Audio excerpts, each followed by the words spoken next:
Hey there guys, my name is Marcus, and in this video I'm going to share with you how you can fix and solve the issue when your Sony XM5 that they are not working right, that the one earbud is just not working, the left or right one. So what you can try to do, and this is a simple thing, put them back to the case. Then from the back you're going to have the charging port, and there you're going to find this small button. Do you see it? And when it's going to be opened, you just want to hold it, and you want to hold it for about 15 to 20 seconds and just hold.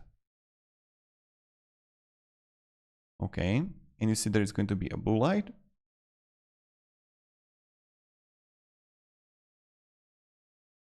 And now you see there's going to be a red light. And now it has been resetted. So let me down below in the comments if at least this thing helped you with the issue by just like resetting them. And have a great day and goodbye.